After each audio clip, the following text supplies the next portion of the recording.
더불어민주당 이재정 의원, 바른정당 장제원 의원, 그래서 장제원, 이재정의 머리끝 짧다서 장삼 이사입니다. 두 분 어서 오십시오. 안녕하세요. 네, 안녕하세요. 네. 자, 지금 오자구도이면서 양강구도, 안철수 후보의 급부상. 이건 두 분 다 인정하지 않을 수가 없죠. 아, 그럼요. 네, 뭐 그죠? 드러난 수치로 어떻게 확인하겠죠. 해석하십니까? 해석이 듣고 싶어요. 네, 이재정 먼저 듣고 싶습니다. 먼저 듣고 싶습니다. 아니, 지금 제가. 뭐 양강이시니까 먼저 하세요. 늘 이제 뒤에 얘기하는 게 유리하더라고요. 사실상 양강구도가 저희 당에 위기감을 주고 있는 것은 사실입니다. 네, 네. 예, 많은 언론들에서 부각하고 있기도 하지만 그럼에도 불구하고 이것이 결코 예상되지 못했다라고 생각하지 않습니다. 예상하셨어요? 아니 이 정도의 강세를 보일 것이라고 생각하지 못했지만 어쨌든 간에 당내 경선이라는 그러니까 누군가와 치열한 어떤 작은 전쟁을 벌인 것 아닙니까? 예. 그랬을 때 지지층이 일부 이반되는 것들은 일시적인 형상으로 있을 수 있다고 봅니다. 다독여서 안희정, 이재명 지지하던 그렇죠. 분들이 이반했다. 그렇죠. 그런 것에 조금 더 편승한 또 다른 이제 지지층이 있는 것도 사실입니다만은 어쨌든 이거는 조금 유동적인 좀 일시적인 현상이라는 평가는 일시적이다? 하고 있습니다. 물론 예. 저희 당이 이 지점에서 이 수치들에서 살펴봐야 될 지점들은 분명히 있지만 확고하게 이러한 지지가 더 공고해지거나 지속될 건 같지는 않다는 건 않다? 제 개인적 의견입니다. 급부상은 거품이다. 일부 거품이 포함되어 있다. 장제원 의원은 어떻게 해석하십니까? 저는 조금 저희 진영에서 봤을 땐 좀 놀라워요. 네. 사실은 네. 국정농단 사태 이후에 보수 세력에 대해서 국민들이 책임을 묻고 이번 대선은 보수 세력은 아니다라고 심판을 하실 거라고 생각했지만 그런 것들이 그런 표심들이 안철수 후보에게 대안을 찾고 있다는 생각을 해봤을 때 예, 그것도 처음에는 안희정 지사에 몰렸다가 예. 이제는 안철수 후보에게 몰린다는 것이 우리 국민들이 바른정당과 자유한국당 세력 이 세력에 대해서 철저하게 책임을 묻고 있다. 예, 예. 저희들이 상상했던 것 또 체감하고 있는 것보다 더 큰 책임을 묻고 있다라는 생각이 들어서 네. 굉장히 무섭고 무겁게 받아들이고 있습니다. 그리고 이건 공고할까요? 그러면 안철수 후보의 지지층 아직까지는 견고하다고 생각하지 않습니다. 왜냐하면 남이 싫어서 찍는 표가 어디까지 지지를 할 것이냐 그리고 그 표심이 현장에 투표소에 나갈 것이냐라고 생각해 봤을 때는 남이 싫다는 얘기는 문재인 싫어서. 예, 문재인 싫어서 찍는 표들도 저는 반 이상이 있다고 보거든요. 그렇기 네. 때문에 왜냐하면 안철수 후보가 15% 내외를 차지하고 있었는데 민주당 경선이 끝난 이후에 급작스럽게 30% 이상으로 급등하지 않았습니까? 그러니까요. 그렇기 때문에 그 세력들은 안철수 후보를 지지하고 있지만 마지막 순간에 투표소로 나갈 것이냐라는 부분은 다른 부분이거든요. 그래서 지금부터 안철수 후보가 진정한 대안 세력으로서 남 실어서 찍는 표가 아니라 네. 안철수의 표로 만드는 것을 어떻게 할 것인가에 딸려 있다.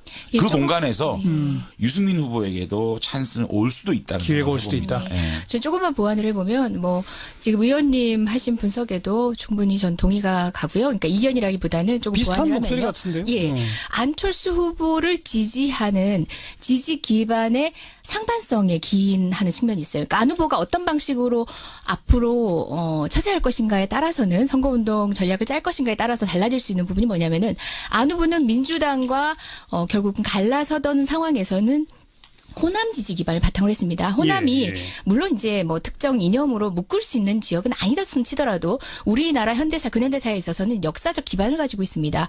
근본적으로 지금 안 지사에게 몰리고 있는 보수층의 지지 의사와는 안 굉장히 지사가 다른 아니라 안철수 후보. 아이고, 예. 이제 경선은 끝났습니다. 예, 맞습니다. 맞습니다. 좋은 지적해 주셨습니다. 안철수 후보에게 지금 몰리고 있는 보수의 표심과 그리고 지금 호남 지역을 기반으로 하고 있다고 거듭 강조하고 있는 그 당내 정서와 어떻게 같이 갈 것인가. 네. 저는 결코 오랫동안 공존하지 못할 거라고 보거든요. 근데 최근 여론조사는 호남에서도 호남 네. 유권자들도 문재인 안철수 지지가 비슷비슷하게 나와요. 예. 그렇지 않습니까? 예. 그래서 근데 이게 계속 갈 거냐, 못 갈 거냐? 그렇죠. 아. 이것들이 결국은 다 연관성을 가지고 있죠. 홍준표 후보의 지지율이 어떻게 될 것인가. 그다음에 유승민 후보의 역할도 굉장히 중요할 것 같아요. 그렇지만 지금 지지한다라고 의사를 밝힌 그 두 세력 간의 불균형은 분명히 어떤 방식으로든 조정되는 시기가 있을 거라는 생각이죠. 이게 사실 이게 워낙 민심이 요동치고 있기 때문에 네, 네. 제 분석이 정확하다고 저는 단언은 못하겠지만 어쨌든 우리 정치권, 기존의 정치권들이 느끼지 못한 민심이 있는 것 같다. 네. 기존의 중도 또 진보, 보수 이 프레임을 사실상 안철수 후보가 보수와 중도의 벽을 허무르고 이거를 새로운 반짝이에 들어갔다. 이것을 우리 국민들이 아마 인정했다고 그러면은 새로운 판이 형성되고 기존에 있는 진보 세력들과 보수 세력들이 다른 표심을 예. 보여줄 수가 있다. 왜 문재인 후보 같은 경우는 제가 볼 때는 이렇게 좀 박스권에 갇혀 있는 것이 진보와 중도의 벽을 허물지 못하는 부분이 분명히 있거든요. 네. 진보 세력에 갇혀 있는데 외연 확장이 확장은 안 되는 못했다. 거고. 그 안철수 후보는 지금 허문 거는 분명해 보여요. 허물게 된 배경은 사실상 국정농단이라는 보수 세력의 어떤 침몰 이런 예. 것들이 배경을 하고 있지만 우리 국민들은 기존 정치권에 대해서 뭔가 바꿔보자는 바꿔보는 것도 기존에는 정권 교체 프레임이 아니라 이미 정권 교체는 됐기 때문에 예. 어떤 정권 교체일 것이냐라고 했을 때는 어떤 이념의 벽을 지금 허물고 있지 않느냐라는 분석 좀 해봅니다. 저 비슷한 분석입니다. 두 분의 네. 말씀이. 그런데 여기서 이제 한 걸음 더 나아가기 위해서 조금 좀 까다로울 수도 있습니다만은 두 분한테 따로따로 질문을 좀 드려볼게요. 네. 먼저 이제 더불어민주당 문재인 후보가 이 안철수 바람을 바라보면서 선택할 수 있는 선택지는요. 두 가지 선택지가 있습니다. 하나는 지금까지는 문재인 후보 측 스피커들, 대변인들이 주로 하고 있는 건데 안철수 후보는 결국은 정권 교체가 아니다. 이 보수 세력하고 함께 하는 거 아니냐. 적폐 세력과의 연장 아니냐. 뭐 이런 식으로 비판하고 공격하는 프레임이 있을 수가 있고 반대로 어차피 문재인 후보 내가 당선이 되더라도 안철수 후보와 국민의당은 국회 내에서 법 하나라도 통과시키기 위해서는 같이 할 수밖에 없는 세력이다. 오히려 이렇게 품어 안는 전략이 있을 수가 있고 이 두 전략적 노선 중에 어느 쪽이 옳다고 생각하세요? 이재정 의원은. 예. 뭐 사실 이런 고민들은 공보 단위에서도 하고 있고 또 전략 단위에서도 네. 지금 치열하게 하고 있는 하고 고민들이기 있죠. 때문에 그래서 답을 좀 제가 뭐 섣불리 이제 저희 아니 당의 이재정 입장을 의원의 얘기할 수는 이재정 의원의 없겠지만 생각을. 예. 저는 적절하게 섞여야죠. 사실 선거구매에서는 여러 가지 이슈, 굉장히 단발적 이슈로도 전선이 형성되거든요. 적절하게 섞여야죠. 그러니까 연속된 네거티브 방식으로는 사실상 이제 상대적 우위에 있었던 저희가 할 스탠스는 아니었다라는 저는 그런 분석도 좀 해보거든요. 예. 이제 우위에 있던 입장에서는 연달은 네거티브는 문제였고 그렇다고 해서 네거티브가 전적으로 없었어야 할 상황도 아니거든요. 저쪽에서 했던 이야기들 그다음에 언론에서 야기하는 안철수 후보의 문제점들에 대해서는 짚어줄 필요도 있었던 거고 다만 너무 국민의당과의 각만 두드러지고 그런 어떻게 보면은 정치사 쪽으로 유의미하지 않은 지역적인 부분에 매몰됨으로 인해서 안철수 예. 후보와 문재인 후보의 차이를 못 드러내는 상황이 전 조금 아쉽긴 했습니다. 개인적으로는. 그래서 네. 그 전략과 관련해서 어느 하나를 선택하라기보다는 적절한 타이밍에 조금 섞일 필요가 있다는 생각이고요. 저는 그 어떤 전략보다도 또 하나는 뭐냐면은 안철수 후보의 모호성을 드러내는 방식으로 우리 당의 정책성과 정책성을 얘기하는데 사실 뭐 쉽지는 않습니다만은 예. 안철수 후보의 모호성에 대해서 언급하는 것이 중요하다고 모호성? 생각합니다. 예. 아. 우리는 중도라고 얘기하지만 사실상 이념적으로 중도는 없다라는 예, 겁니다. 예. 왜냐하면 진보와 보수를 적절하게 섞은 중도라는 건 없습니다. 중도는 2분의 1을 뜻하는 게 아니에요. 그러니까 두 개를 더해서 반으로 나눈 게 중도가 아니라 중도적 스탠스에 있는 사람들은 뭐 안보에 있어서는 보수 또는 뭐 경제 문제에 있어서는 뭐 그러니까 사안에 따라서 또는 그 사안도 때에 따라서 다른 의견을 일관성을 추측할 수 없을 정도로 예. 보이는 부류까지도 중도라고 얘기를 한다고 합니다. 그런 모호성을 예, 예. 지적하는 게 옳다. 그렇죠. 아. 그런 모호성을 통해서 지금 중도라고 불리우는 국민들은 어떻게 보면은 더불어민주당에 대한 실망감으로 네. 중도에 가 있을지언정 그분의 이념이 반드시 중도인가는 저는 의문이라는 거죠. 그래서 확장성에 너무 연연하는 것도 예. 어떻게 보면은 없는 실체를 찾기 위한 발버둥이 아닌가라는 생각도 저는 가끔 합니다. 아니 근데 이재정 의원이 지금 이제 민주당이 매몰돼서 이걸 못 보는 것 같아요. 사실은 민주당은 코치 좀 해주세요. 예. 제가 지금 이런 말 할 수 있는 상황은 아니지만 아유, 정말 민주당은 기약했습니다. 경선 국면이 그보다 더 좋을 수 없었어요. 천정을 쳤거든요. 네. 안희정이라는 중도의 대표성, 네. 문재인이라는 진보의 대표성이 합쳐가지고 민주당의 지지율 50% 이상 끌어올렸지 않습니까? 네. 이거를 경선이 끝난 상황에서 컨벤션을 믹스해서 그걸 그대로 끌고 갔어야 되는데 사실상 경선을 굉장히 내용적으로는 잘못 치렀다. 이를테면 문재인 후보가 좀 더 포용적으로 안희정의 정치 철학, 이를테면 연정에 대한 개인적인 안희정의 정치 철학을 보도 많았어야 되고 예. 자신의 표가 조금 깎일지언정 그다음에 선이라는 부분은 제가 안희정 지사의 말씀을 잘 들어보면 정치인은 선의를 가지고 있어야 상대와 아무리 적이지만 말이 통한다는 그 얘기였거든요. 예. 그런 것들을 포용하고 끌어안았다면 근데 그런 것들을 철저하게 한 정치인의 정치 철학을 무시하고 깡그리 폄하시켜 버렸잖아요. 그런 것들이 경선이 끝나고 난 다음에 안철수 후보로 몰려갈 수밖에 없는 그 주말 그런 사이에 급해져서 충남지사 그 관저의 공관이라고 그러나요? 거기 가서 저녁 식사도 하고 네. 그 다음날 또 충남도청까지도 방문을 네, 하고 네. 그 다음날 호프 미팅도 하고 네.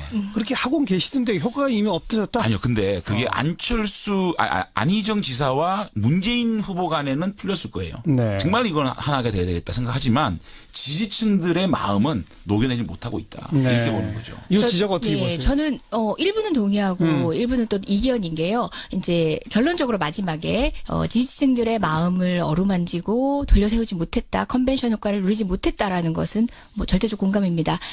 그리고 그건 다만 저는 전망하건대 분명히 시간이 필요하지만 전적으로 아니더라도 분명히 옮겨져 올 것이고 예. 달래서 저희가 안고 가야 되는 지지층이기 때문에 결국은 우리가 함께 갈 거라는 생각은 있고요. 다만 그 사이에서의 갈등의 지점들을 중도를 끌어안지 못했다. 라든지 어떤 이념을 끌어안지 못했다라는 관점으로 비판하는 거는 아까 제가 중도에 대해서 모호성. 말씀드리지 않았습니까? 예. 중도라는 건 사실은 없습니다. 어떻게 보면 중도의 영역은 감정의 영역에서 분석되지 않는 어떤 집단적 표류가 결국은 표심을 주는 거라고 저는 보거든요. 안희정 지사의 그런 지적들에 대해서 이제 최대한 선회해서 포용하려고 하지 못했다는 점은 예. 문 후보가 아니더라도 그 진영에서 반성할 지점도 있다고 봐요. 근데 그런 상황에서 감정을 상하게 한 것, 같이 가야 될, 같이 함께 할 수 있는 것들이 더 많은 우리 지지 세력들을 감정 상하게 하고 외롭게 했던 것은 반성할 지점이라고 보고 그 점에 대해서 다독였어야 했다는 아쉬움은 있지만 또 다독일 것이라는 다짐도 하지만 그것이 이념적 스펙트럼에 대한 것이라고는 보지 않습니다. 좋습니다. 어쨌든 갑작스러운 안철수 후보의 부상에 더불어민주당의 머릿속이 복잡해진 건 분명히 사실이에요. 이재정 의원이 고민이 많다라고 사실 인정을 한 셈이고요. 제가 안철수 후보를 보수적으로 떠다 미는 전략과 그게 아니라 어차피 함께할 세력이라고 함께할 전략 했더니 둘 다를 고민해야 되고 그러면서 공격은 안철수 후보의 모호성은 또 공격해야 한다. 현재까지는 거기네요. 네, 그렇습니다. 자, 어떻게 대처하시는지 좀 잘 지켜보도록 하고 이제 장재원 의원한테 질문 드릴 건데 뭐 본인 스스로 다 앞에 인정을 하셨습니다. 바른정당 지지도 안 뜨고 유승민 후보 지지율 안 뜹니다. 안철수 후보를 바라보는 바른정당 역시 두 가지 노선이 있을 수 있습니다. 하나는 안철수 후보는 결국은 문재인 후보와 한편이다 라는 프레임으로 딱 갈라치기를 해서 보수가 제대로 집권을 하려면 그래도 바른정당이 살아야 한다라고 하는 전략을 택할 수가 있고요. 지금까지는 그런 노선인 것 같은데 그러나 또 정치권 일각에서는 바른정당과 국민의당의 연대는 이번 대선 마지막 태풍이 될지 모른다. 뭐 이런 얘기가 나오거든요. 어느 쪽입니까? 일단은 저희들이 지금 단독으로 집권을 할 수 있다라고 제가 강변을 해봤자 우리 국민들과는 전혀 공감을 할 수가 없는 상황이고요. 예. 그럼에도 불구하고 저희가 그러면 어떤 상황을 만들 것이냐. 저희들은 우선적으로 이런 생각을 합니다. 우리 국민들이 우리 지지층 보수 세력을 이렇게 작게 만든 것은 옛날에 디지털 시대를 예감하지 못하고 코닥이 필름 생산을 고집했듯이 그래서 코닥이 이 사진 시장에서 퇴출이 당했잖아요. 네. 지금 우리가 아무리 보수 적통이네, 보수 단일화네, 무슨 보수를 우리가 보수라고 지칭을 해도 국민들은 그렇게 안 보시는 것 같아요. 그럼 이 선거는 기본적으로 저희들이 그래도 괜찮은 보수라는 각인 정도를 하는데 목표를 두어야 가능성이 있는 것이지. 미래를 내다보고. 뭔가 다른 어떤 공학적인 생각, 연대를 통해서 집권을 조금은 연장해 보겠다는 생각, 이런 생각을 하는 순간 저희들은 그냥 쓸려 내려가는 수밖에 없다고 생각을 합니다. 다만 국민의당과의 연대에 있어서는 우리 국민적인 요구는 분명히 있다고 봅니다. 저도 네. 지역구 가면 그냥 바른정당이 이렇게 아무리 그 독자 세력으로 이렇게 국민에게 꾸준히 좋은 모습을 보이는 것도 좋지만 예. 정치는 현실이기 때문에 지지층에서의 어떤 요구는 분명히 있는데 제일 중요한 것은 후보의 문제입니다. 정통성 있는 후보이기 때문에 후보의 결단이 없이는 불가능한 겁니다. 그런데 후보는 분명하게 독자 완주를 지금 하겠다. 생각하고 있는 거기 때문에 그런 예. 거고 그다음에 두 번째는 국민의당 입장에서 예. 지금 현실적으로 바른정당에 대해서 어떤 그 바른정당을 이렇게 함께 하고자 하는 의지, 네. 바른정당과 함께 하겠다는 강력한 생각 네. 이런 것들이 없는 상황에서 저희들이 국민의당과 어떻게 보면 국민의당보다 약자인데 저희들이 국민의당과 연대를 하자라고 얘기하는 것은 제안할 단계가 오히려 아니다. 저희들이 더 국민들로부터 외면받을 수 있는 거기 때문에 일단은 저희들은 독자적으로 네, 완주를 한다는 네. 게 생각을 가지고 있고 그 다음에 다만 이 30일 동안 레이스를 하는 동안 어마어마한 변수가 생길 수가 있고 알겠어요. 또 안철수 후보 측 국민의당에서 우리 바른정당의 어떤 제안과 어떤 스탠스를 유지하느냐에 따라서 변수는 분명히 존재한다 이렇게 봅니다. 국민의당과 바른정당의 연대에 대해서 더불어민주당은 어떤 눈으로 봅니까? 장재현 의원님께서 약간의 힌트를 조금 주셨는데요. 거기서 시작을 해보겠습니다. 지금 국민의당은 뭐 바른정당과의 연대를 고민할 필요도 없을 만큼 승승장구하고 있기 때문에 이제 고민하지 않는다도 되겠지만 분명히 동의하실 겁니다. 바른정당과 손을 잡는 순간에 또 지지층의 한 축이었다. 아까 제가 말씀드렸잖아요. 두 결의 지지층이 있다고. 한 축인 호남 지지층들이 빠져나갈 수 있다는 겁니다. 예. 그 이제까지는 모호성으로 감춰온 안철수 후보의 이미지로 버텨왔지만 바른정당과 손잡는 순간에 진짜 보수 세력의 지지를 받고 있구나. 그러면 우리가 지지하는 가치에 대한 선명성을 부각시킬 수 있는 후보가 아니구나라고 느끼게 만드는 기존 민주당 지지층이면서 안철수 후보의 지역적 기반이 됐던 네. 호남 지지층들이 빠질 수 있다고 생각합니다. 그 계산도 분명히 있을 거라고 생각합니다. 자유한국당이 아니라 바른정당 정도하고 합쳐도 호남 유권자는 빠진다. 이렇게 보시면 저는 그렇게 봅니다. 기본적으로 호남의 지역적 어떤 가치에 대한 지향은요. 수도권을 능가합니다. 네. 사실상 그 역사적 경험이라는 게 오래된 시간이 아니고요. 불과 우리 윗세대도 아니고 우리 세대가 경험했던 겁니다. 그렇기 때문에 그런 진보적 가치에 있어서의 굉장히 급진성이 다른 어떤 지역보다 두드러지는 게 사실인데요. 그런데 왜 민주당보다 더 보수적인 것 같은 안철수의 당으로 보이는 국민의당에 손을 들어줬느냐. 그건 정말 저는 민주당이 부족했기 때문이라고 생각합니다. 잘못했기 때문이다. 그렇지만 궁극적인 가치의 문제로 나누기 시작하면은 분명히 광주는 가치의 문제에 있어서만큼은 그것을 선택하게 해주면은 자기의 정답을 선택할 거라는. 혹시 호남 유권자분들도 지난 총선을 기점으로 세대 간에 네. 또 이념 지향 간에 분화 현상이 좀 있다고 느끼진 않으세요? 그렇지만 다른 세대 간 갈등만큼은 아니라고 다른 보고요. 지역의 세대 간 갈등만큼은 아니다? 만큼은 아니라고 보고요. 분명히 이제 세대 간 차이는 있을 수 있겠죠. 저는 이런 얘기를 들었어요. 그러니까 가십처럼 제가 말씀드려보면은 이제 이재정 하면은 조선 의원의 비례의원에 또 우리 또 제가 참 언급하기 민망합니다만 오방끈이라는 어떤 한교안 총리를 대정부 질의하는 과정에서 빚어진 어떤 에피소드에 대해서 얘기하시는 분들이 많은데요.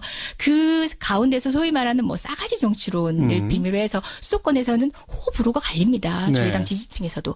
그런데 그런 이재정의 그런 기계를 높이 평가한다라고 분석되는 것들이 오히려 호남이라고 합니다. 예, 그것이 뭐냐면은 호남은 우리의 가치를 위해서 싸워주는 정치인들이 필요했는데 네. 정작 우리가 뽑아준 국회의원들은 정작 철옹성 지지율을 받으면서도 수도권 의원들보다 그러지 글쎄, 못했거든요. 근데 이재정 의원식 이재정- 분석이면 바른정당은 사실 뭐 국민의당이 바른정당한테 러브콜을 할 리도 없다. 지금 그런 얘기거든요. 근데 이재정 의원 들어보니까 우리 바른정당이 그 정도 당인가.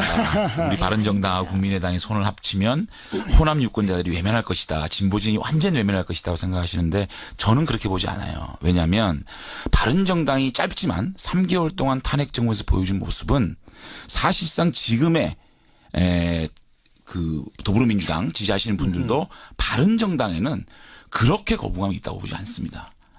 그다음에 또 국민의당 지지층도 바른정당에 그렇게 거부감이 있다고 생각하지 않거든요. 예. 그다음에 이 호남 유권자들도 바른정당이 지금 국민의당과 비슷비슷한 어떤 지지율을 가지고 있다면 이거 당대당 통합이야? 라고 생각할지 모르겠지만 바른정당은 국민의당이 지금 집권할 수 있는 마지막 툴이라고 그 지지층이 느꼈다면 바른정당은 몇 프로 안 되니까 이걸 흡수 통합 아니야? 예, 라는 예. 느낌을 가질 수가 있고 또 보수 진영에서 사실상 안보 부분이나 이런 부분에서 국민의당에 조금 퀘스천 마크가 있거든요. 그런 부분들을 저희가 그래도 보수층이 그래도 차선으로 인정할 수 있는 것이 안철수 후보라는 인증을 바른정당에 해준다 그러면은 보수층의 집결이라든지 중도층의 어떤 흡수 이런 것들을 통해서 시너지가 날 수 있거든요. 왜냐하면 저희들이 사회개혁 정책에 있어서 국민의당과 거의 똑같습니다. 네, 네. 따뜻한 정책 이런 것들이 그다음에 뭐 검찰개혁부터 해서 다 거의 비슷하기 때문에 안보 부분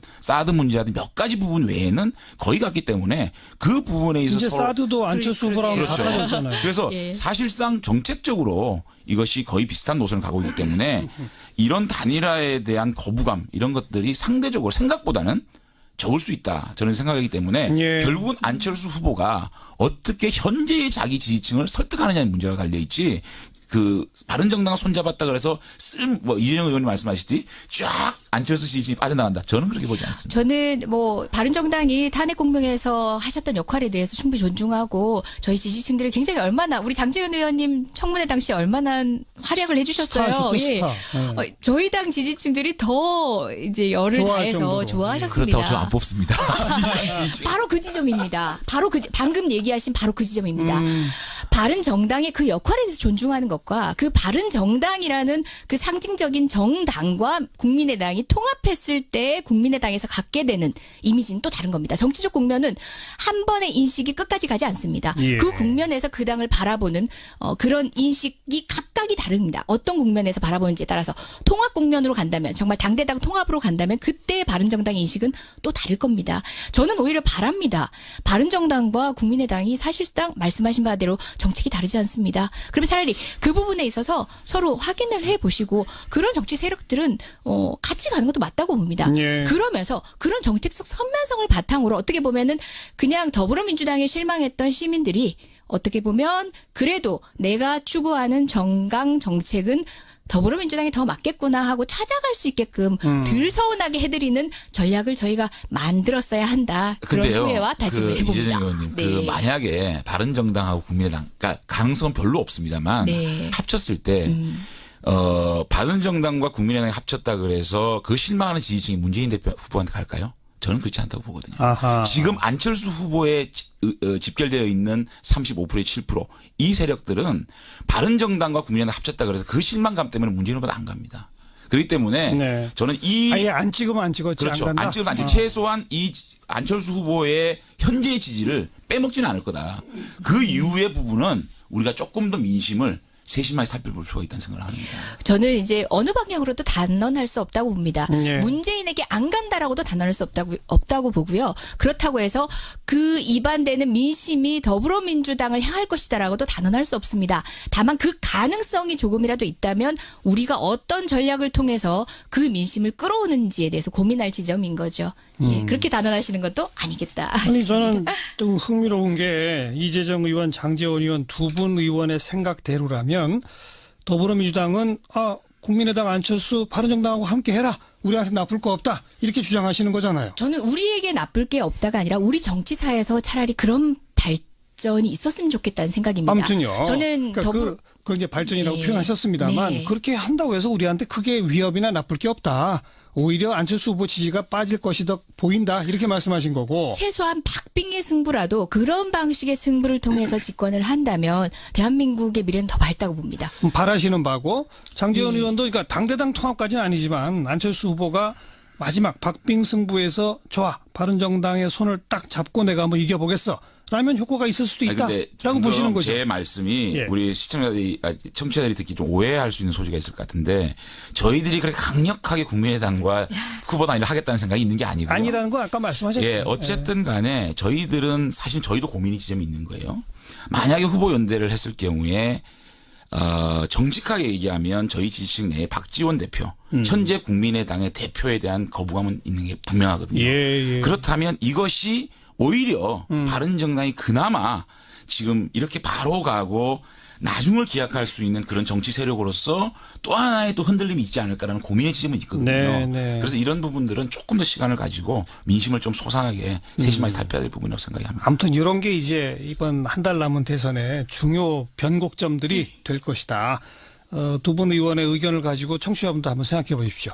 어떻게 하는 것이 안철수에게 문재인에게 유리할 것인지 서로 지금 유불리를 따지는 판단 기준도 좀 달라요. 장제원 의원한테는 이것만 확인해 보고요. 그러면 자유한국당과의 연대 내지는 홍준표 후보와의 뭐 단일화 이거는 이제 완전히 물 건너간 거죠? 근데 저희들이 왜 나왔습니까? 박근혜 대통령과 예, 단절을 위해서 나왔는데 지금의 홍준표 후보께서 박근혜 대통령의 출당하라도 모시고 있고 또 인적 청산에 대해서는 거의 못하겠다고 하고 있고 그냥 네. 들어오라고 그러고 있습니다.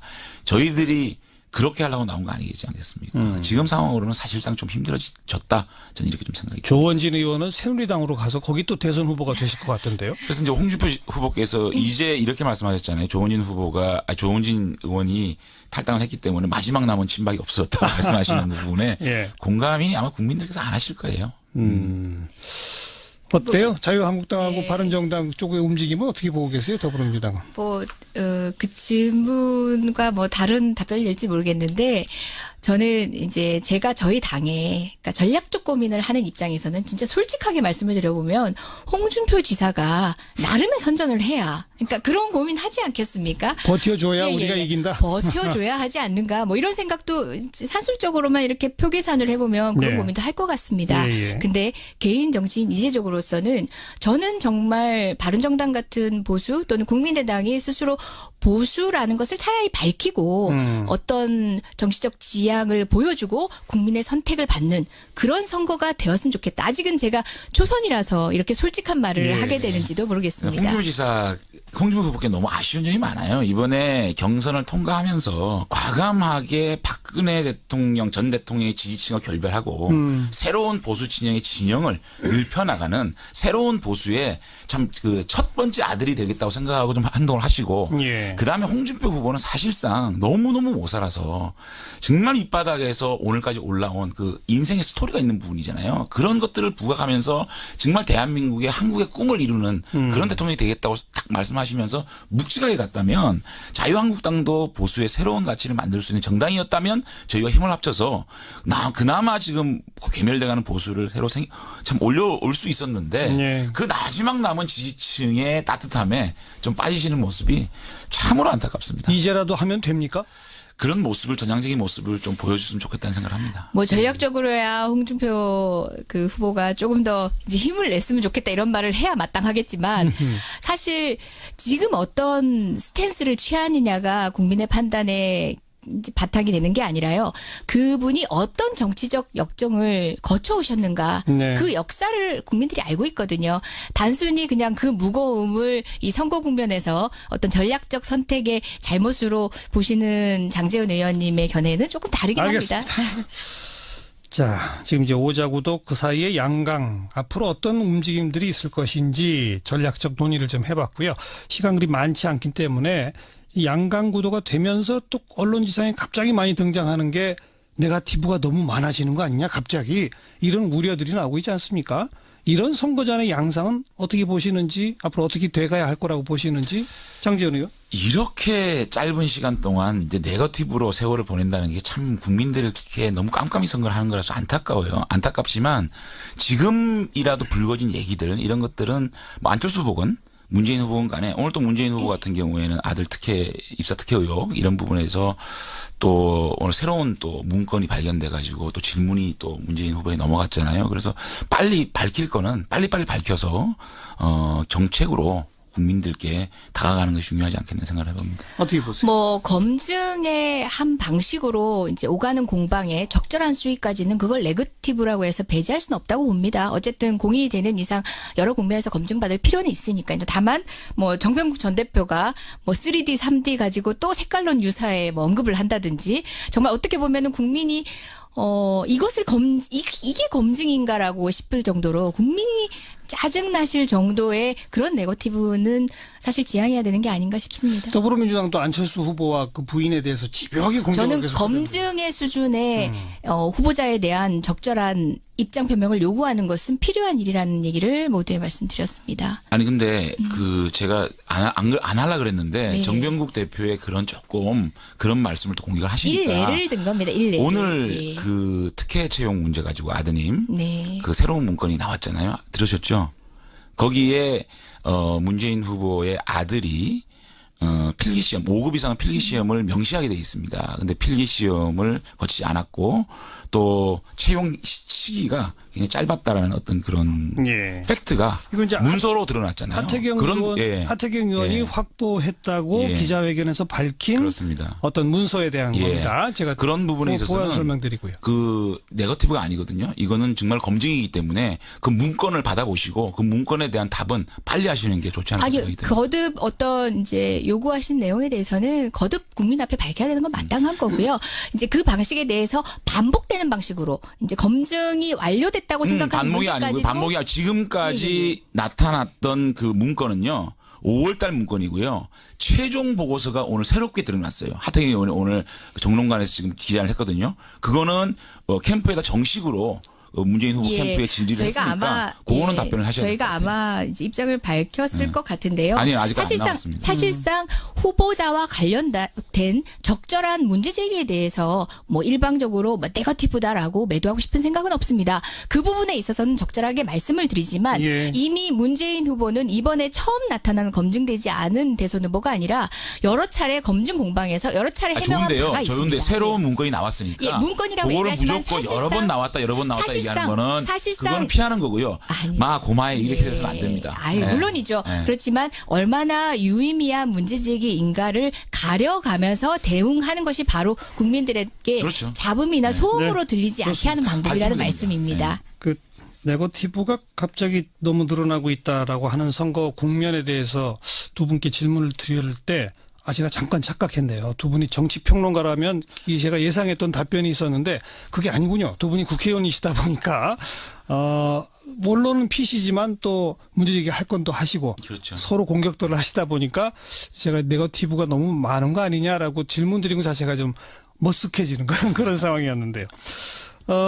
또한 마지막 하나 짚어야 할 것이 지금 국제 정세가 급박하고 북한의 뭐 핵실험 우려 문제도 있고 또 미국의 핵 항모가 다시 한반도를 향해 날오고 있고 말이죠.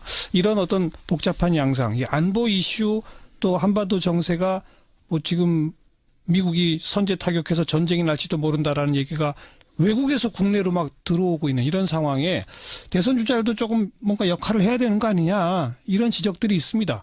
거기에 대해서 어떻게 보시는지. 이제 지금 사실 어떤 진영이든 간에 남북 문제에 불안감을 조성을 해서 반사이익을 받겠다라고 접근을 한다 그러면은 우리 국민들이 그걸 용납 안 할 겁니다. 예. 다만 예. 안보 문제를 어떻게 접근하고 대북 문제를 어떻게 접근할 것인가 부분에 있어서는 명확한 입장은 내놔야 된다고 생각이 들고 사실 뭐 오늘 또 우다웨이 대표가 또 방한을 했는데 각 진영의 캠프와 또 후보를 만난다고 그러지 않겠습니까?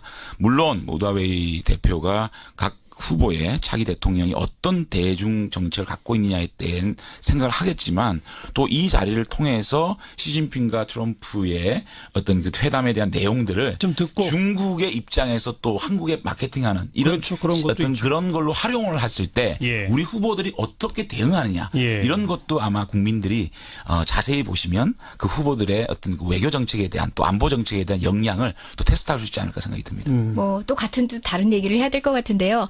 이제 와서 뭐 북핵 위기나 뭐 이런 부분이 선거판을 요동치게 할 수 있는 이슈가 되지는 않을 거라는 점에서 예서는 이제 동감합니다. 예. 다만 보수 정권 10년 동안 가장 부족했던 게 경제보다 더 심각했던 것이 바로 부재했던 것이 안보고 외교였습니다. 안보, 외교를 국방으로만 생각했던 이 보수 정권이 만들어낸 지금 한반도 위기가 사실 국민을 불안하게 하고 있는데 그럼에도 불구하고 여전히 국방이 다인 것처럼 안보가 국방인 것처럼 국민 여론을 오도하고 있다고 생각합니다. 안보는 국방 플러스 알파입니다. 외교적 전술, 등등 정치적 고려 등 여러 가지 것들을 고려해서 우리나라의 평화를 예. 지키는 것이 안보입니다. 예. 그런 측면에서 진짜 안보는 누가 주장하고 있는지 여러분들께서 꼭 유념해 보시기 바라고요. 글쎄. 한 가지만 교정하겠습니다. 아까 하태경 의원님께서 말씀하셨다고 얘기하는 부분 그 새롭게 나온 게 아니라 제가 그 부분에 대한 공방을 짧게만 드리면은 아니, 10년 전에 이미 공개됐던 내용이라는 좋습니다. 거 교정해서 말씀드리겠습니다. 아니 지금 시간이 없어요. 짧게. 한반도 안보 위기가 지금 보수 정권 10년 때문에 이렇게 한반도 위기가 왔다라고 얘기하는 거는 좀 동의할 수가 없습니다. 그 지난 10년간 또 북한에 또 많은 자금을 퍼주게 한 부분도 분명히 한반도 안보 위기에 네. 역할을 했다고 보기 때문에 그 논란은 지금 얘기하면 기니까 네. 어쨌든 민주당에서 얘기하는 20년 보수 정권 10년 때문에 한반도 위기가 왔다라고 얘기하는 건 동의할 수가 없습니다. 무엇이 진짜 안보냐 여기에 대한 또 견해 차이를 잠깐 보여주셨는데요. 제가 이 문제를 마지막에 던질 때는 지금 상황이 특히 외국 사시는 우리 동포분들이나 이런 분들이 전쟁 나는 거 아니야? 막 이런 불안해하는 목소리들이 날라온다 그러지 않습니까? 이런 국면에 그냥 제 개인적인 생각인지 모르지만 주요 대선 주자들이 우리는 전쟁은 무조건 반대다. 이런 거는 공동성명 같은 건 될 수 있는 거 아니에요? 괜찮지 않습니까? 맞습니다. 뭐 리비아 공습 얘기하고 당장 우리나라의 결정에 의해서가 아니라 다른 나라에 의해서 미국의 선제 타격 이런 그렇죠. 거. 예. 너무 두려운 상황이지 않습니까? 그럴 때일수록 정말 안보에 대해서 자주적인 자세로 우리가 예스, 노를 얘기할 수 있는 그러니까요. 그런 후보가 필요한 겁니다. 그러니까 주요 후보들이 연대해서 이건 우리는 전쟁 반대다. 예. 같이 할 수 있는 거 아니에요? 그렇죠. 그럼- 동의하실 수 예, 있죠? 동의합니다. 두 분 당에 가서 한번 추진해 보시면 어때요? 예. 뭐 충분히 할 수 있는 근데 지금 일이죠. 근본적으로 미국과의 관계, 중국과의 문제, 또 대북 문제에 대한 시각 자체가 틀리기 때문에 방법론이 물론 어떤 한반도에서 전쟁을 막고 튼튼한 안보를 바탕으로 해서 우리 국가가 안전을 해야 되겠지만 알겠습니다. 시각 자체가 틀리기 때문에 그런 부분에서 좀 물론 충돌이 있지 그 않겠습니까? 안보 노선 또 외교 전략에 대해서는 후보마다 차별성이 드러나야 되고 그걸 또 국민들이 평가해야죠. 그러나 불안해하는 국민들한테 전쟁 반대 이 목소리 같은 건 좀 같이 그렇죠. 내주셨으면 전쟁 하는 반대에서 시작하면 됩니다. 그런 바람입니다. 근데 어쨌든 민주당과 어떤 북한 문제를 바라보는 시각과 미국과의 관계를 바라보는 시각이 알겠습니다. 첨예하게 틀리기 때문에 여기까지. 보수 세력의 어떤 침몰 이런 예. 것들이 배경하고 있지만 우리 국민들은 기존 정치권에 대해서 뭔가 바꿔보자는 바꿔보는 것도 기존에는 정권 교체 프레임이 아니라 이미 정권 교체는 됐기 때문에 예. 어떤 정권 교체일 것이냐라고 했을 때는 어떤 이념의 벽을 지금 허물고 있지 않느냐라는 분석 좀 해봅니다. 저 비슷한 분석입니다. 두 분의 말씀이. 그런데 여기서 이제 한 걸음 더 나아가기 위해서 조금 좀 까다로울 수도 있습니다만은 두 분한테 따로따로 질문을 좀 드려볼게요. 네. 먼저 이제 더불어민주당 문재인 후보가 이 안철수 바람을 바라보면서 선택할 수 있는 선택지는요. 두 가지 선택지가 있습니다. 하나는 지금까지는 문재인 후보 측 스피커들, 대변인들이 주로 하고 있는 건데 안철수 후보는 결국은 정권 교체가 아니다. 이 보수 세력하고 함께 하는 거 아니냐. 적폐 세력과의 연장 아니냐. 뭐 이런 식으로 비판하고 공격하는 프레임이 있을 수가 있고 반대로 어차피 문재인 후보 내가 당선이 되더라도 안철수 후보와 국민의당은 국회 내에서 법 하나라도 통과시키기 위해서는 같이 할 수밖에 없는 세력이다. 오히려 이렇게 품어 안는 전략이 있을 수가 있고 이 두 전략적 노선 중에 어느 쪽이 옳다고 생각하세요? 이재정 의원은. 예. 뭐 사실 이런 고민들은 공보 단위에서도 하고 있고 또 전략 단위에서도 네. 지금 치열하게 하고 있는 하고 고민들이기 있죠. 때문에 그래서 답을 좀, 제가 뭐 섣불리 이제 저희 아니, 당의 이재정 입장을 의원의 얘기할 수는 이재정 의원의 없겠지만 생각을. 예. 저는 적절하게 섞여야죠. 사실 선거국면에서는 여러 가지 이슈, 굉장히 단발적 이슈로도 전선이 형성되거든요. 적절하게 섞여야죠. 그러니까 연속된 네거티브 방식으로는 사실상 이제 상대적 우위에 있었던 저희가 할 스탠스는 아니었다라는 저는 그런 분석도 좀 해보거든요. 예. 이제 우위에 있던 입장에서는 연달은 네거티브는 문제였고 그렇다고 해서 네거티브가 전적으로 없었어야 할 상황도 아니거든요. 저쪽에서 했던 이야기들 그다음에 언론에서 야기하는 안철수 후보의 문제점들에 대해서는 짚어줄 필요도 있었던 거고 다만 너무 국민의당과의 강만 두드러지고 그런 어떻게 보면은 정치사 쪽으로 유의미하지 않은 지역적인 부분에 매몰됨으로 인해서 안철수 예. 후보와 문재인 후보의 차이를 못 드러내는 상황이 전 조금 아쉽긴 했습니다. 개인적으로는. 그래서 네. 그 전략과 관련해서 어느 하나를 선택하라기보다는 적절한 타이밍에 조금 섞일 필요가 있다는 생각이고요. 저는 그 어떤 전략보다도 또 하나는 뭐냐면은 안철수 후보의 모호성을 드러내는 방식으로 우리 당의 정책성과 정책성을 얘기하는데 사실 뭐 쉽지는 않습니다만은 예. 안철수 후보의 모호성에 대해서 언급하는 것이 중요하다고 모호성? 생각합니다. 예. 아. 우리는 중도라고 얘기하지만 사실상 이념적으로 중도는 없다라는 겁니다. 예. 왜냐하면 진보와 보수를 적절하게 섞은 중도라는 건 없습니다. 중도는 2분의 1을 뜻하는 게 아니에요. 그러니까 두 개를 더해서 반으로 나눈 게 중도가 아니라 중도적 스탠스에 있는 사람들은 왜냐하면 안철수 후보가 15% 내외를 차지하고 있었는데 민주당 경선이 끝난 이후에 급작스럽게 30% 이상으로 급등하지 않았습니까? 그러니까요. 그렇기 때문에 그 세력들은 안철수 후보를 지지하고 있지만 마지막 순간에 투표소로 나갈 것이냐라는 부분은 다른 부분이거든요. 그래서 지금부터 안철수 후보가 진정한 대안 세력으로서 남실에서 찍는 표가 아니라 네. 안철수의 표로 만드는 것을 어떻게 할 것인가에 딸려 있다. 예, 그 조금- 공간에서 유승민 후보에게도 찬스는 올 수도 있다는 기회가 올 생각을 수도 봅니다. 있다. 예. 저 조금만 보완을 해보면 뭐 지금 의원님 하신 분석에도 충분히 전 동의가 가고요. 그러니까 이견이라기보다는 조금 비슷한 보완을 목소리 하면요. 같은데요? 예, 안철수 후보를 지지하는 지지 기반의 상반성에 기인하는 측면이 있어요. 그러니까 안 후보가 어떤 방식으로 앞으로 처세할 것인가에 따라서는 선거운동 전략을 짤 것인가에 따라서 달라질 수 있는 부분이 뭐냐면은 안 후보는 민주당과 결국은 갈라서던 상황에서는 호남 지지 기반을 바탕으로 했습니다. 호남이 예, 예. 물론 이제 뭐 특정 이념으로 묶을 수 있는 지역은 아니다 손치더라도 우리나라 현대사 근현대사에 있어서는 역사적 기반을 가지고 있습니다. 근본적으로 지금 안 지사에게 몰리고 있는 보수층의 지지 의사와는 안 굉장히 지사가 다른 아니라 안철수 안철수 후보. 아이고 예. 이제 경선은 끝났습니다. 예, 맞습니다. 맞습니다. 좋은 지적해 주셨습니다. 안철수 후보에게 지금 몰리고 있는 보수의 표심과 그리고 지금 호남 지역을 기반으로 하고 있다고 거듭 강조하고 있는 그 당내 정서와 어떻게 같이 갈 것인가. 네. 저는 결코 오랫동안 공존하지 못할 거라고 보거든요. 근데 최근 여론조사는 호남에서도 호남 네. 유권자들도 문재인 안철수 지지가 비슷비슷하게 나와요. 예. 그렇지 않습니까? 예. 그래서 근데 이게 계속 갈 거냐 뭐 갈 거냐? 그렇죠. 아. 이것들이 결국은 뭐 다 연관성을 가지고 있죠. 홍준표 후보의 지지율이 어떻게 될 것인가. 그다음에 유승민 후보의 역할도 굉장히 중요할 것 같아요. 그렇지만 지금 지지한다라고 의사를 밝힌 그 두 세력 간의 불균형은 분명히 어떤 방식으로든 조정되는 시기가 있을 거라는 생각이죠. 이게 사실 이게 워낙 민심이 요동치고 있기 때문에 네, 네. 제 분석이 정확하다고 저는 단언은 못하겠지만 어쨌든 우리 정치권 기존의 정치권들이 느끼지 못한 민심이 있는 것 같다. 네. 기존의 중도 또 진보 보수 이 프레임을 사실상 안철수 후보가 보수와 중도의 벽을 허무르고 이거를 새로운 반짝이에 들어갔다. 이것을 우리 국민들이 아마 인정했다고 그러면은 새로운 판이 형성되고 기존에 있는 진보 세력들과 보수 세력들이 다른 표심을 예. 보여줄 수가 있다. 왜 문재인 후보 같은 경우는 제가 볼 때는 이렇게 지금 박스권에 갇혀 있는 것이 진보와 중도의 벽을 허물지 못하는 부분이 분명히 있거든요. 네. 진보 세력에 갇혀 있는데 외연 사실상 확장은 확장이 안 되는 못했다. 거고. 그러니까 안철수 후보는 지금 허문 거는 분명해 보여요. 허물게 된 배경은 사실상 국정농단이라는 표류가 결국은 표심을 주는 거라고 저는 보거든요. 안희정 지사의 그런 지적들에 대해서 이제 최대한 선회해서 포용하려고 하지 못했다는 점은 예. 뭐 문 후보가 아니더라도 그 진영에선 반성할 지점도 있다고 봐요. 근데 그런 상황에서 감정을 상하게 한 것, 같이 함께 할 수 있는 것들이 더 많은 우리 지지 세력들을 감정 상하게 하고 외롭게 했던 것은 반성할 지점이라고 보고 그 점에 대해서 다독였어야 했다는 아쉬움은 있지만 또 다독일 것이라는 다짐도 하지만 그것이 이념적 스펙트럼에 대한 것이라고는 보지 않습니다. 좋습니다. 어쨌든 갑작스러운 안철수 후보의 부상에 더불어민주당의 머릿속이 복잡해진 건 분명히 사실이에요.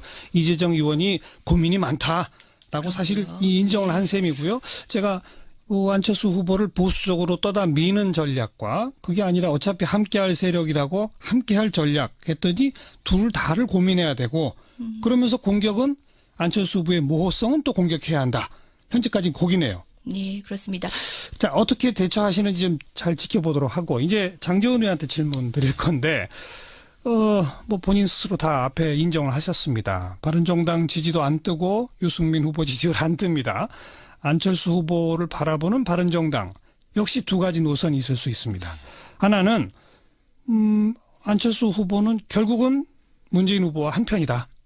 라는 프레임으로 딱 갈라치기를 해서 보수가 제대로 집권을 하려면 그래도 바른정당이 살아야 한다라고 하는 전략을 택할 수가 있고요. 지금까지는 그런 노선인 것 같은데 그러나 또 정치권 일각에서는 바른정당과 국민의당의 연대는 이번 대선 마지막 태풍이 될지 모른다. 뭐 이런 얘기가 나오거든요. 어느 쪽입니까?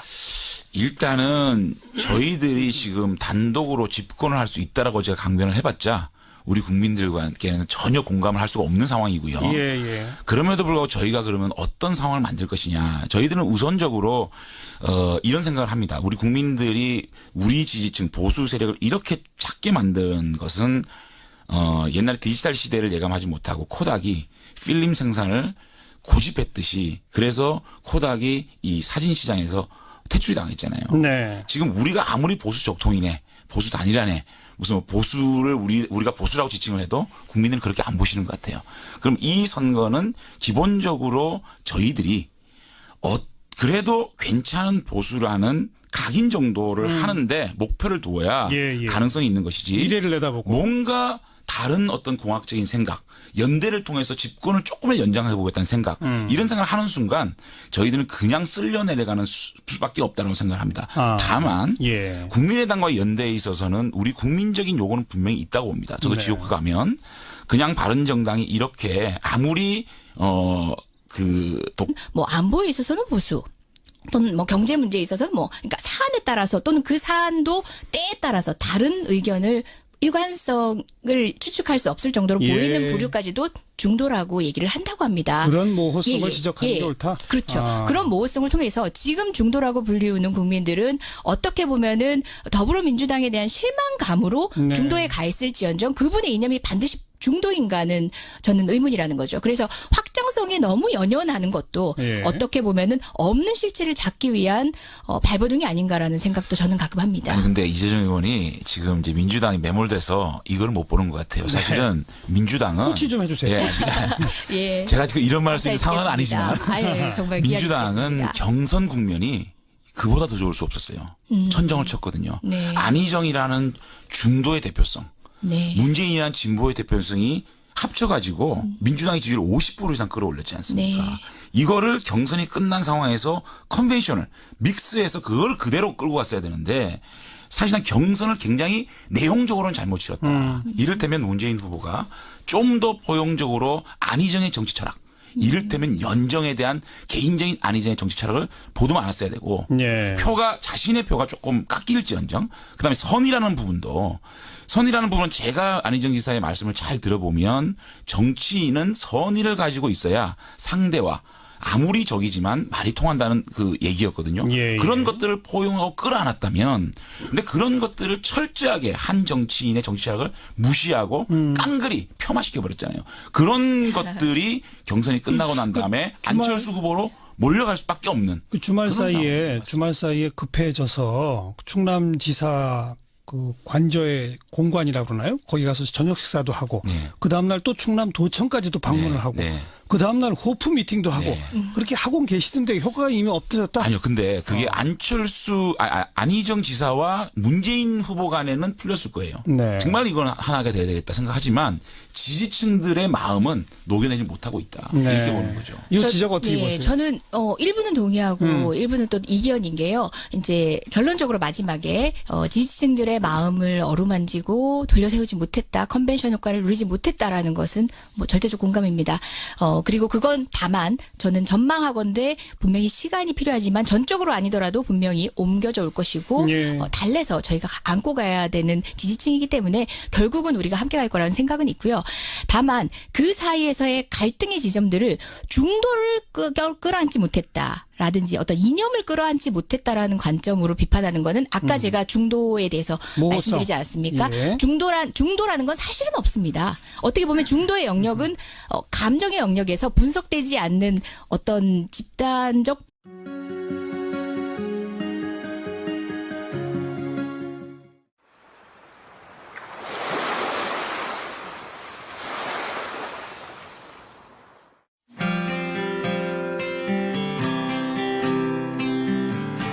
더불어민주당 이재정 의원, 바른정당 장제원 의원, 그래서 장제원, 이재정의 머리걸 짧다서 장삼 이사입니다.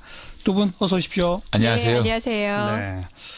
자, 지금 오자구도이면서 양강구도, 안철수 후보의 급부상.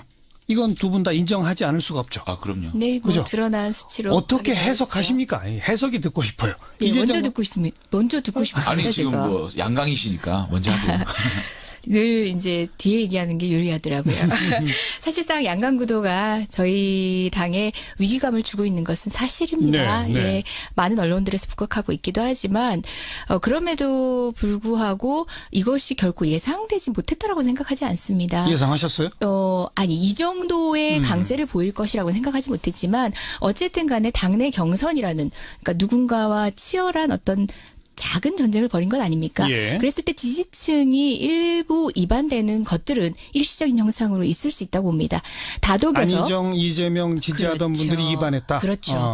그런 것에 조금 더 편승한 또 다른 이제 지지층이 있는 것도 사실입니다만은 어쨌든 이거는 조금 유동적인 좀 일시적인 현상이라는 평가는 일시적이다? 하고 있습니다. 물론 예. 저희 당이 이 지점에서 이 수치들에서 살펴봐야 될 지점들은 분명히 있지만 확고하게 이러한 지지가 더 공고해지거나 지속될 건 같지는 않다는 않다? 건 제 개인적 의견입니다. 급부상은 거품이다. 일부 거품이 포함되어 있다. 장지원 의원은 어떻게 해석하십니까? 저는 조금 저희 진영에서 봤을 땐 좀 놀라워요. 네. 사실은 네.